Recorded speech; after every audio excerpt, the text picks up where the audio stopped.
नमस्कार साथियों, कस्तूरी देवी कॉलेज की ऑनलाइन क्लासों में आप सभी का हार्दिक स्वागत है।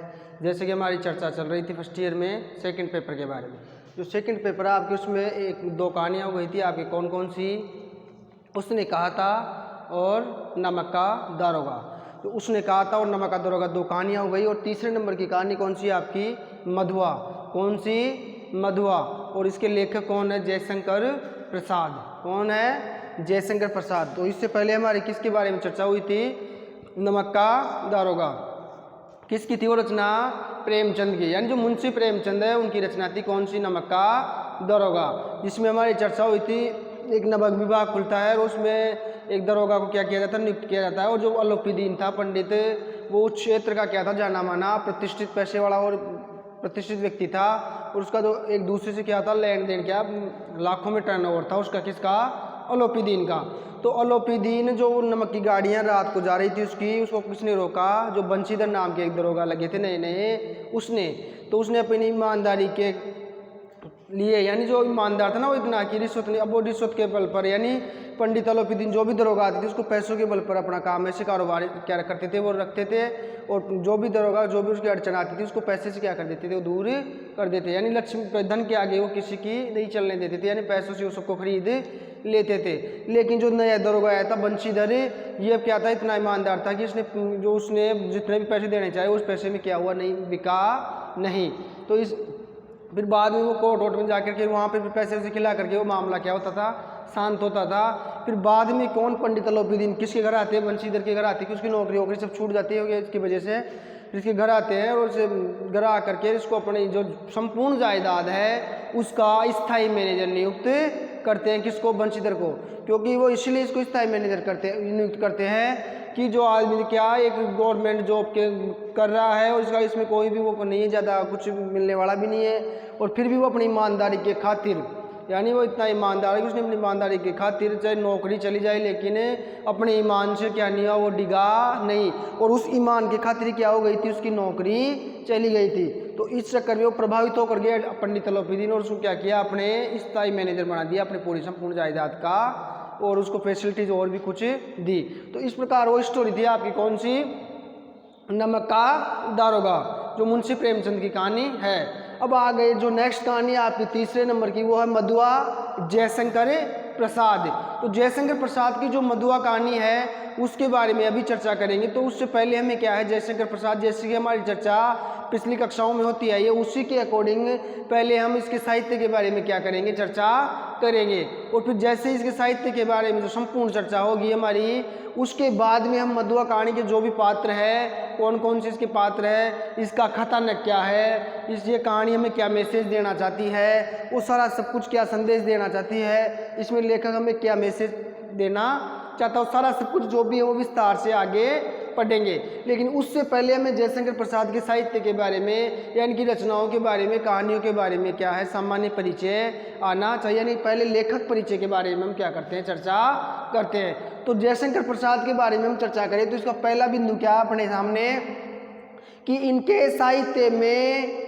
इनके साहित्य का मूल स्वर भारतीय संस्कृति है। यानी जो जयशंकर प्रसाद है, जो इनका साहित्य है, उसका मूल स्वर क्या है? भारतीय संस्कृति। यानी जो भारतीय संस्कृति है, जो भारतीय कल्चर है, उसको लेकर के इन्होंने अपनी रचनाओं का क्या किया? अपने साहित्य का निर्माण किया।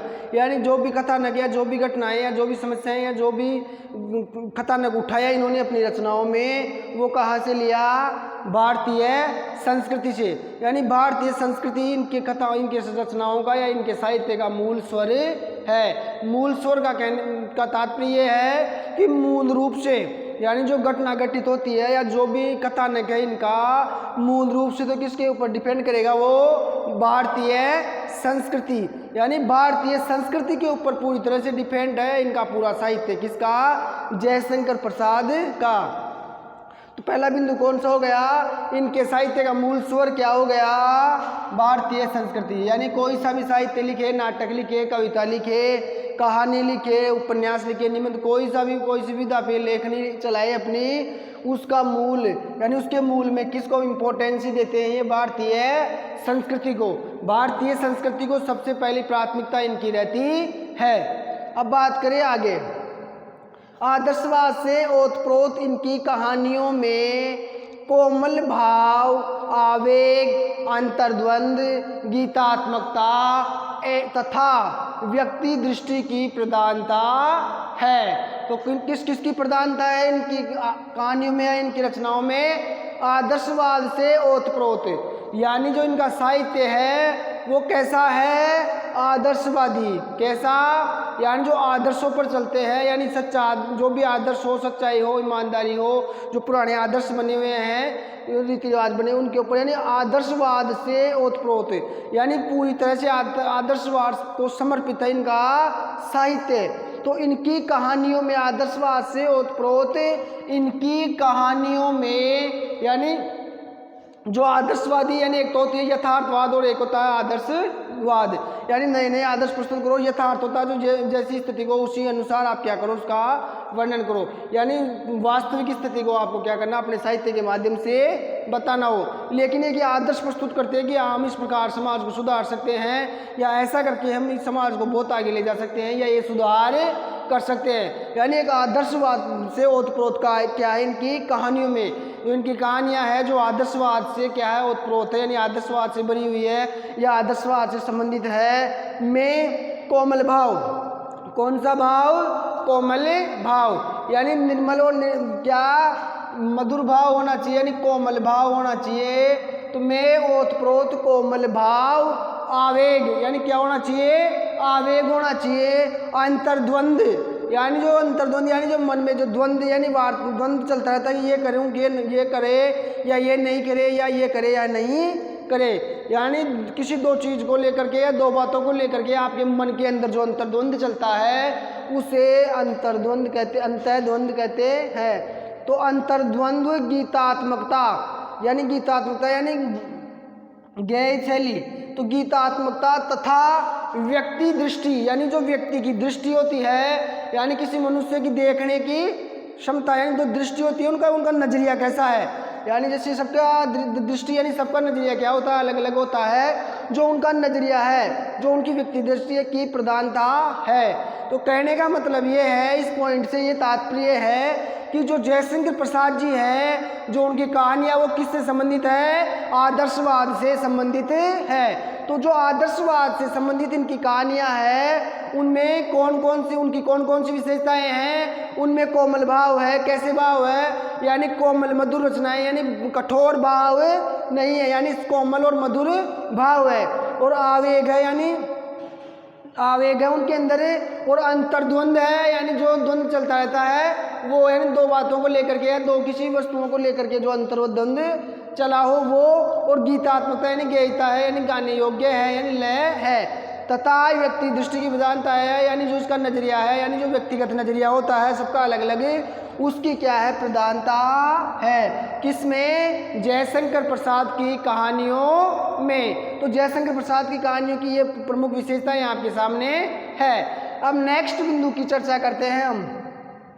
प्रसाद जी मूलतः नाटककार व कवि है। जो प्रसाद जी है, यानी आपके जयशंकर प्रसाद जी हैं, वो मूलतः क्या है, यानी मूल रूप से क्या लिखते हैं? वो नाटक व कविता, यानी मूल रूप से वो नाटककार है, यानी नाटक लिखते हैं, और कवि यानी कविता लिखते हैं। जो कहानियाँ देख लो और जो भी उपन्यास जो भी वह है वो क्या है? उनका पार्ट टाइम मान लो आप, या कुछ ऐसे ही मान लो, यानी मूल रूप से वो इसके लिए प्रसिद्ध, कहानियों के लिए प्रसिद्ध नहीं है, क्योंकि वो ऐसे उन्होंने क्या कर दिया, गद्दे के ऊपर थोड़ा बहुत लिख दिया, या थोड़ा बहुत कहानियाँ या थोड़ा उपन्यास वगैरह लिख दिए।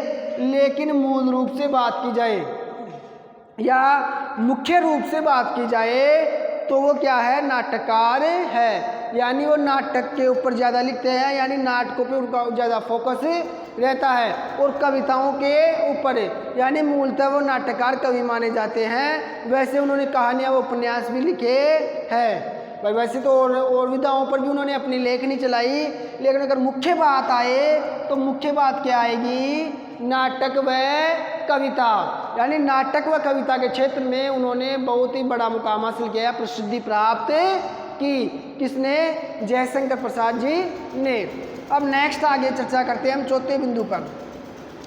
नाटकीय घटना, यानी नाटकीय घटना संयोजन और काव्यमय भाषा शैली। कौन सी? नाटकीय घटना संयोजन और काव्यमय भाषा शैली के कारण इनकी कहानियाँ, यानी इन दोनों की वजह से इनकी कहानियाँ नाटक और कविता के अधिक समीप लगती है। यानी मूलतः क्या थे ये? नाटककार और कवि, यानी मूल रूप से तो नाटककार और कवि थे ये। इसी वजह से नाटकीय घटना संयोजन और काव्यमय भाषा शैली, यानी जो नाटकीय घटनाक्रम का जो संयोजन होता है इनका, क्योंकि नाटक के रूप में ज़्यादा प्रसिद्धि मिली है, नाटक ज़्यादा लिखे हैं, और काव्यमय यानी कविताएं लिखी, तो काव्यमय भाषा की वजह से इनकी कहानियाँ, यानी इन दोनों की वजह से, यानी नाटक और काव्यमय भाषा की वजह से इनकी कहानियाँ नाटक और कविता के अधिक समीप लगती है। यानी जो गद्य और लिखा इन्होंने कहानियाँ लिखी, वो कहानियाँ किसके समीप पहुँच गई? नाटक और कविता के। क्यों पहुँच गई नाटक और कविता के? क्योंकि जो इनका मेन वो धारणा थी, या मेन जो भाव है, या जो मेन जो इनका प्रसिद्धि है, वो किसको लेकर के है? नाटक व कविता को लेकर के है। किसको लेकर के? नाटक व कविता। तो ये नाटक और कविता के ऊपर इन्होंने जो ज़्यादा ध्यान दिया, ज़्यादा प्रसिद्धि पाई, तो वो वहाँ का जो लक्षण है, जो वहाँ के जो भी गुण हैं, वो कहाँ पे देखने को मिल रहे हैं? कहानियों पे। यानी उसका असर किसके ऊपर दिखाई दे रहा है? कहानियों के ऊपर है। यानी उनकी कहानियों के ऊपर भी इन दोनों का क्या क्या पड़ रहा है? प्रभाव पड़ रहा है। यानी मूलतः जो काम इनका क्या है? काव्यमय भाषा और नाटक है, नाटककार और कवि है। तो सीधी बात है, अगर कहानी लिखोगे आप और नाटक और काव्य में आपकी ज़्यादा रुचि है, तो स्वाभाविक है कि उस कहानियों पर आपके उन दोनों बातों का क्या होगा? प्रभाव पड़ेगा। यानी जिसमें आपकी ज़्यादा रुचि है, अगर वो काम को छोड़ करके कोई आप अलग काम करोगे, तो थोड़ा ना थोड़ा तो इसका प्रभाव उस काम के ऊपर पड़ेगा ही पड़ेगा। चाहे थोड़ा ही प्रभाव छूटे, लेकिन वो प्रभाव क्या होगा? उसके ऊपर आएगा ही आएगा। कहने का मतलब ये है कि उनके नाटकों और काव्य का प्रभाव उनकी कहानियों पर बहुखूबी देखने को मिलता है। अब नेक्स्ट बिंदु की बात करें हम 5वें नंबर के, तो इनकी भाषा शैली का अलग वैशिष्ट्य है। यानी जो इनकी भाषा शैली है वो अलग ही प्रकार की है, यानी उसकी अलग ही विशेषता है, अलग ही वो विशेष रूप से प्रसिद्ध है। इसलिए कहानी में प्रसाद शैली ही प्रचलित हो गई। इस वजह से, यानी किसकी वजह से? भाषा शैली का अलग वैशिष्ट्य है। यानी जो भाषा शैली है इसकी क्या है? अपनी अलग ही विशेषता है। इस वजह से इनकी कहानियों में अलग ही शैली प्रसिद्ध हुई, और उस शैली को कहते हैं प्रसाद शैली। कौन सी शैली कहते हैं? प्रसाद शैली। अब बात करते हैं अलग वैशिष्ट्य। किसकी? अलग वैशिष्ट्य। तो अलग वैशिष्ट्य की बात करें हम, तो इनकी जो भाषा वो शैली है वो अलग क्यों है? उसका अलग विशेषता क्यों है? वो अलग रूप से प्रसिद्ध क्यों है? तो इसका कारण सीधा सा सीधा क्या है? नाटक व कविता। क्या है? नाटककार व कविता। और एक यहाँ पे पढ़ा था ना आपने, काव्यमय भाषा शैली। तो काव्यमय भाषा, उसका प्रयोग कहाँ पे किया? उसके प्रभाव कहाँ पे देखने को मिला? कहानियों पे ऊपर। जो काव्यमय भाषा इसकी, जो कविताओं में भाषा का प्रयोग करते हैं, उसका थोड़ा थोड़ा प्रभाव उनकी कहानियों के ऊपर भी देखने को मिलता है। यानी कहानियों में भी काव्यमय भाषा का क्या देखने को मिलता है? प्रभाव देखने को मिलता है। इसी वजह, और नाटकीय शैली, तो ये दोनों से, दोनों नाटकीय और काव्यमय भाषा, यानी दोनों के ऊपर क्या था? इनको ज़्यादा रुचि थी। यानी दोनों में क्या था? ये मूलतः उन्हीं में क्या करते थे? लिखते थे। साहित्य का निर्माण उन्हीं दोनों में बिंदुओं पर करते थे। लेकिन जो कहानियाँ लिखी इन्होंने, तो स्वाभाविक है कि कहानियों पर भी उसका क्या हो जाएगा? प्रभाव पड़ेगा। इस वजह से इनकी एक अलग ही क्या हो गई? शैली बन गई। क्या हो गई? वो प्रभाव छूटा, तो उन दोनों का प्रभाव पड़ने से इनकी कहानियों की शैली क्या हो गई? अलग ही एक शैली, नई शैली तैयार हो गई। यानी एक अलग ही विशिष्ट प्रकार की शैली सामने निकल करके आती है। अब आपके सामने मान लो अलग ही विशिष्ट प्रकार की शैली निकल के आएगी, तो क्या होगा फिर? वो अलग ही शैली होगी। तो उस शैली को क्या नाम दे दिया गया? प्रसाद शैली। यानी उस शैली को क्या नाम दिया गया? प्रसाद शैली। या हम ऐसे कह सकते हैं कि जयशंकर प्रसाद की कहानियों में हमें प्रसाद शैली देखने को मिलती है। कौन सी शैली देखने को मिलती है? प्रसाद शैली। कौन सी? प्रसाद शैली देखने को मिलती है। यानी इनकी जो नई विचारधारा आई, जो नई अलग प्रकार से शैली का इन्होंने मिक्सचर का प्रयोग किया, तो उस शैली को क्या दे दिया नाम। यानी उस समय इसी प्रकार का ये क्या कर रहे थे, निर्माण कर रहे थे साहित्य का, तो फिर इनको अलग ही एक प्रसाद शैली, कौन सी? प्रसाद शैली का नाम दे दिया और ये क्या हो गई? प्रचलित हो गई। यानी इनके साहित्य में इसका प्रचलन क्या हो गया? फिर हो गया। अब नेक्स्ट बिंदु की बात करते हैं। इनकी कहानियों में प्रेम, यानी जो जयशंकर प्रसाद की कहानियां हैं या जयशंकर प्रसाद जी की जो भी कहानियां हैं, उनकी क्या क्या विशेषताएं हैं, क्या क्या उनकी कहानियों में घटनाएं या आपको क्या क्या मतलब कथानक देखने को मिलते हैं, या उनके कथानकों की क्या विशेषताएं हैं। यानी कथानकों में सबसे ज़्यादा हमें कौन सी विशेषताएं देखने को मिलती है उनकी कहानियों में, तो वो है, तो इनकी कहानियों में क्या क्या देखने को मिलता है? प्रेम, राष्ट्रभक्ति, त्याग, रहस्य भावना जैसे उदात्त भावों को व्यक्त किया गया है। कैसे भावों को व्यक्त किया गया है इनकी कहानियों में? प्रेम, यानी प्रेम जो है उसको इनकी कहानियों में क्या किया गया है? प्रयोग किया गया। यानी प्रेम भावनाओं को लेकर के भी इनकी कहानियों का निर्माण किया गया। और राष्ट्रभक्ति, यानी राष्ट्रभक्ति को लेकर के भी इन्होंने अपनी कहानियों का क्या किया? निर्माण किया। यानी इनकी कहानियों का एक प्रमुख विषय कौन सा है? राष्ट्रभक्ति। यानी जो राष्ट्र अपना उसको समर्पित करके भी इन्होंने कहानियाँ लिखी है। राष्ट्रीय भावनाओं को लेकर के इन्होंने अपनी कहानियों का निर्माण किया है। लोगों में राष्ट्रभक्ति उत्पन्न किया, राष्ट्रभक्ति जागृत करने की कोशिश की। किसके माध्यम से? अपनी कहानियों के माध्यम से। अब बात करें त्याग, त्याग भावना को भी इन्होंने क्या किया? अपनी कहानियों में दर्शाने की कोशिश की। अपनी कहानियों के माध्यम से लोगों में त्याग की भावना उत्पन्न की गई या त्याग की भावना का महत्व दर्शाया गया कि त्याग क्या होता है, किस प्रकार से आप त्याग करते हो, को कहाँ पे त्याग माना जाएगा। तो त्याग कहाँ पे माना जाएगा कि जैसे मान लो किसी वस्तु की मुझे अत्यंत आवश्यकता है, यानी किसी वस्तु की मुझे अत्यंत आवश्यकता है और उस वस्तु के किसी सामने वाले को भी उस वस्तु की क्या हो? अत्यंत आवश्यकता हो। जैसे मान लो कोई मेरा दोस्त है, उसको क्या है? किसी वस्तु की अत्यंत आवश्यकता है और मुझे भी क्या है? उस वस्तु की अत्यंत आवश्यकता है, लेकिन मैं मेरा नज़रअंदाज करके और मैं अपने दिल को मार के या मैं उन्हें उसको क्या किया? वो वस्तु दे दी। तो कहने का मतलब क्या हुआ? मुझे भी ज़रूरत थी, लेकिन मेरी ज़रूरत का ख्याल न रखते हुए, मैंने उसकी ज़रूरत का ख्याल रखते हुए वो वस्तु क्या की? उसे दे दी। तो वो क्या कहलाता है? त्याग कहलाता है। ये नहीं कि जैसे मान लो मेरे पास 20,000 रुपये है और सामने वाले व्यक्ति को 10,000 रुपये की सख्त आवश्यकता है और मुझे भी अभी की अभी 10,000 रुपये अर्जेंटली चाहिए, यानी मुझे भी 10,000 रुपये की बिल्कुल क्या है? अर्जेंट ज़रूरत है, लेकिन मेरे पास कितने? 20,000 रुपये है और सामने वाले को क्या? 10,000 की, उससे भी अर्जेंट आवश्यकता है। यानी दोनों को 10,000 रुपये की आवश्यकता है। मेरे पास 20,000 रुपये हैं तो मैंने उसको 10 दे दिए और मेरा काम भी हो गया, उसका हो गया, तो वो त्याग हो गया क्या? नहीं, यानी वो त्याग नहीं है। त्याग जब होता है, त्याग वहाँ माना जाएगा जहाँ पे वो वस्तु आपके लिए भी उतनी इम्पोर्टेंट हो जैसी सामने वाले के लिए है। फिर भी आप अपने लिए ना सोच करके सामने वाले के लिए वो सोचो और सामने वाले को वो वस्तु दो, तब वो त्याग कहलाता है। नेक्स्ट बात करें रहस्य भावना।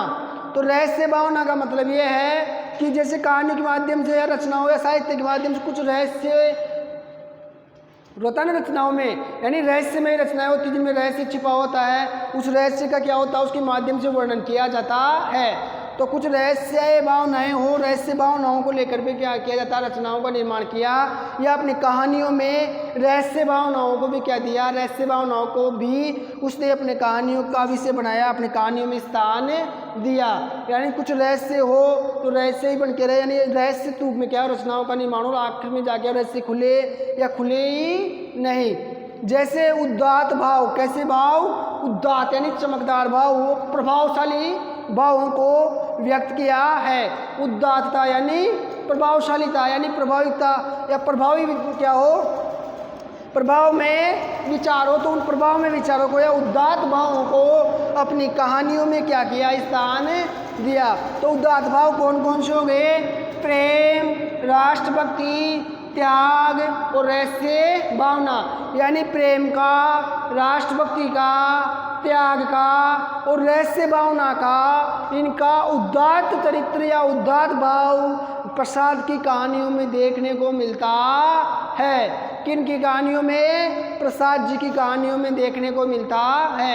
यानी इनकी कहानियों की विशेषताएं मुख्यतः रूप से हमारे सामने है। अब नेक्स्ट बिंदु की बात करते हैं।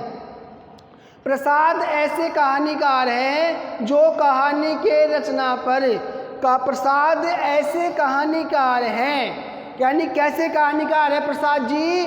जो कहानी के रचाव पर बहुत ध्यान देते हैं। यानी प्रसाद जी की अगर कहानियों की बात की जाए तो वो ऐसे कहानीकार माने जाते हैं जो कहानी की रचना है उसके ऊपर क्या करते हैं, वो बहुत अधिक ध्यान देते हैं। यानी अपना केंद्र पूरा किसके ऊपर रखते हैं? उस रचाव के ऊपर। भाई किस प्रकार से अपनी कहानी का रचना करनी है या अपनी कहानी को किस मोड़ पे लेके जाना है, या कौन कौन सी घटनाओं का इसमें समायोजन करना है। तो जो उनकी कहानियाँ हैं, तो कहानियों का जो रचाव है यानी जो रचना है, और जिसकी कहानियों की जो रचना करेंगे तो उनके ऊपर क्या रहता है, इनका बहुत अधिक ध्यान रहता है। यानी पूरा फोकस इनका किसके ऊपर रहता है? अपने रचाव के ऊपर। यानी अपने को इस साहित्य का निर्माण करना है तो पूरा का पूरा ध्यान अपने साहित्य के ऊपर रहता है, साहित्य के निर्माण के ऊपर रहता है। तो इसीलिए कहा गया है कि प्रसाद ऐसे कहानीकार है जो कहानी के रचाव पर बहुत अधिक ध्यान देते हैं। यानी वो अपनी कहानियों के रचनाकाल पर या रचना पर, यानी कौन सी रचना धर्मिता इसमें अपनानी है, किस प्रकार की घटना इसमें रखनी है, उसके ऊपर अपना पूरा ध्यान रखते हैं। यानी थोड़ी सी भी लापरवाही वो नहीं करते हैं। शिल्प विधान और सशक्त पात्रों के संयोजन के कारण, कौन से? शिल्प विधान और सशक्त पात्र के संयोजन के कारण, यानी इनके मेल के वजह से या इनके संयोग की वजह से प्रसाद की कहानियाँ प्रेमचंद की कहानियों से, किनकी कहानियों से? प्रेमचंद की कहानियों से भिन्न दिखाई देती है। यानी सशक्त, एक तो शिल्प विधान हो गया और सशक्त पात्र। अब बात करें इनकी कहानियाँ प्रेमचंद की कहानियों से भिन्न दिखाई देती हैं इन दोनों वजह से। किनकी वजह से? इन दोनों की वजह से। अब ये दोनों क्या है? जैसे मान लो शिल्प विधान हो गया, तो शिल्प वैशिष्ट की बात कही हमने, तो अलग ही शैली है इनकी। कौन सी है? प्रसाद शैली। यानी इनके समय में एक अलग ही शैली चल गई। कौन सी? प्रसाद शैली। क्योंकि इन्होंने उस गद्य पर इनका किसका प्रभाव पड़ा? कविताओं का प्रभाव भी देखने को मिलता है और नाटकों का प्रभाव भी इनकी कहानियों पे देखने को मिलता है। इसीलिए उस समय एक अलग ही कहानी में शैली चल गई और उस शैली को नाम दे दिया प्रसाद शैली। इसी वजह से तो ये दोनों चीज़ें यहाँ पे निकल के आ रही है। कौन सा? शिल्प विधान। यानी शिल्प के वैशिष्ट कहाँ करा गया? कविताओं का देखने को मिल रहा है किसमें? कहानियों में। और पात्र कैसे? सशक्त, यानी मजबूत पात्रों का इन्होंने प्रयोग किया। तो सशक्त पात्रों के, यानी इन दोनों के संयोजन के कारण प्रसाद कहानियाँ, यानी इन दोनों का जो संयोग हुआ, जो मिलन हुआ, यानी कि दोनों के संयोजन के कारण जो नई शैली उभर कर आई उसे प्रसाद शैली कहते हैं। और उसी शैली की वजह से प्रेमचंद की कहानियों से भिन्न मानी जाती है। किसकी कहानियाँ? प्रसाद की कहानियाँ। तो अगर आपसे पूछा जाए कि प्रसाद व जयशंकर प्रेमचंद की कहानियों में क्यों अंतर है, तो किसके माध्यम से? प्रसाद शैली के माध्यम से। यानी शैली की विशिष्टता और पात्रों की विशिष्टता की वजह से दोनों की कहानियों में अंतर माना जाता है। क्या माना जाता है? दोनों की कहानियों में अंतर माना जाता है। यानी ये अंतर दोनों की कहानियों में देखने को मिलता है, जयशंकर प्रसाद और प्रेमचंद। तो अब एक बात और करें, अगर जयशंकर, एक तो बातें ये हो गई, एक इनको बहुज्ञ प्रतिभाशाली भी कहा जाता है कि इनको जयशंकर प्रसाद को, क्योंकि अनेक भाषाओं क्या था, उर्दू हो गई, संस्कृत हो गई, हिंदी, ये सबका क्या था, इनको ज्ञान था, नहीं बहुज्ञ थे। यानी और भाषाओं का भी इन्होंने क्या किया, उर्दू का, संस्कृत का, हिंदी का, सबका क्या किया इन्होंने, और भाषाओं का भी इन्होंने क्या किया, घर बैठ के अध्ययन किया। यानी स्वाभाविक तौर पर क्या किया, खुद ही व्यक्तिगत रूप से अध्ययन किया। और व्यक्तिगत रूप से अध्ययन करके उनके ऊपर क्या किया, अपना प्रभाव स्थापित किया या उनको अपनी पकड़ में लिया। तो इसीलिए इनको बहुज्ञ प्रतिभाशाली भी कहा जाता है। किनको? जयशंकर प्रसाद को, क्योंकि अनेक भाषाओं के क्या थे, जानकार थे, अनेक भाषाओं की इनको क्या थी, नॉलेज थी। इसी कारण इसे बहुज्ञ प्रतिभाशाली भी कहा जाता है। तो जयशंकर प्रसाद का जो साहित्य है, उनकी जो कहानियाँ हैं, उनकी जो भी रचनाएँ हैं, नाटक देख लो, उपन्यास देख लो, उनकी विशेषताएँ आपके सामने है। यानी इनका परिचय हो गया किसका, साहित्यिक परिचय। कौन सा परिचय, साहित्यिक परिचय, कि उनका साहित्य किस प्रकार का है। तो एक बार रिवीजन के तौर पर देखें तो इनके साहित्य का मूल स्वर क्या है, भारतीय संस्कृति। क्या है, भारतीय संस्कृति। यानी भारतीय संस्कृति को लेकर के इन्होंने अपने साहित्य में क्या किया, उसका निर्माण किया है। कथानकों का निर्माण किसको लेकर के किया, भारतीय संस्कृति को लेकर के। यानी भारतीय संस्कृति के अकॉर्डिंग इन्होंने पात्र उठाए, इसी के अकॉर्डिंग इन्होंने अपने कथानक उठाए। आदर्शवाद से ओतप्रोत इनकी कहानियों में कोमल भाव, यानी इनकी कहानियाँ किससे संबंधित है, आदर्शवाद से। किससे, आदर्शवाद से। कौन कौन सी विशेषताएं हैं, कोमल भाव है इनकी कहानियों में, आवेग देखने को मिलता है और अंतर्द्वंद देखने को मिलता है, गीतात्मकता देखने को मिलती है और व्यक्ति दृष्टि की प्रधानता है, यानी जो व्यक्तिगत नजरिया होता है उसकी प्रधानता इनकी रचनाओं में, इनकी कहानियों में देखने को मिलती है। अब बात करें नेक्स्ट आगे, तो प्रसाद जी मूलतः नाटककार व कवि है। यानी ये कहानीकार नहीं है, मूल रूप से क्या है, नाटककार व कवि है। अब आगे बात करें नाटकीय संयोजन और काव्यमय भाषा शैली। यानी नाटकीय संयोजन और काव्यमय भाषा शैली के कारण इनकी कहानियाँ नाटक और कविता के अधिक समीप लगती है। यानी इन दोनों की वजह से इनकी कहानियाँ नाटक और कविता के ज़्यादा नज़दीक लगती है। क्या, नाटक और काव्य के ज़्यादा नज़दीक मानी जाती है इनकी कहानियाँ। किनकी, जयशंकर प्रसाद की कहानियाँ। इनकी भाषा शैली अलग वैशिष्ट है। इनकी भाषा, इनकी अभी नाटक और कविताओं की वजह से क्या हो गया, इनकी भाषा शैली क्या हो गई, बिल्कुल ही अलग हो गई। इस वजह से एक नवीन शैली चलती है, उस शैली को क्या कहते हैं, प्रसाद शैली कहते हैं। यानी इनकी कहानियों में एक अलग ही शैली निकल के आती है, उसे प्रसाद शैली कहते हैं। कौन सी शैली कहते हैं, प्रसाद शैली कहते हैं। उसका प्रचलन धीरे धीरे क्या हो गया, बढ़ गया। यानी प्रसाद का जो कहानी व रचनाकाल था उस समय ये शैली क्या हो गई, प्रचलित हो गई। इनकी कहानियों में प्रेम, राष्ट्रभक्ति, तो जो इनकी कहानियाँ हैं उनमें कौन कौन सी विशेषताएं देखने को मिलती है, प्रेम, राष्ट्रभक्ति, रहस्य भावना, त्याग, ये सारा सब कुछ किनकी कहानियों में देखने को मिलता है, जयशंकर प्रसाद। यानी इन बिंदुओं को लेकर के उन्होंने अपनी कहानियों के कथानक तैयार किए हैं। किसने, जयशंकर प्रसाद ने। कौन कौन से, प्रेम, राष्ट्रभक्ति, त्याग और रहस्य भावना। प्रसाद ऐसे कहानीकार है जो कहानी के रचाव पर बहुत अधिक ध्यान देते हैं। यानी जो कहानी रचते हैं, जो कहानी का निर्माण करते हैं, उसके ऊपर क्या करते हैं, वो बहुत ज़्यादा ध्यान देते हैं।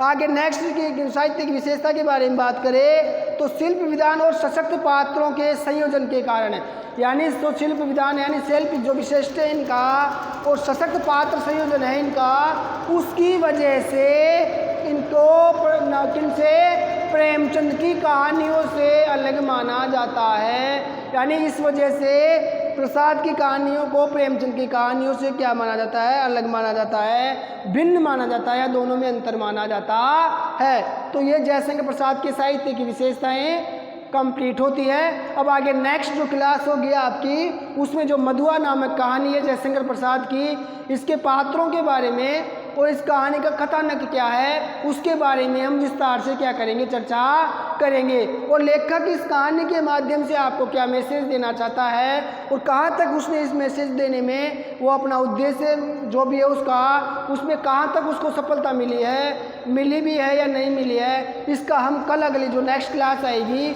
उसमें विस्तार से अध्ययन करेंगे। तो आज की क्लास को हम क्या करते हैं, यहीं पे विराम देते हैं। अब नेक्स्ट अगली जो क्लास आएगी उसमें हम मधुआ कहानी के बारे में चर्चा करेंगे। तो यहाँ तक सबको क्लियर।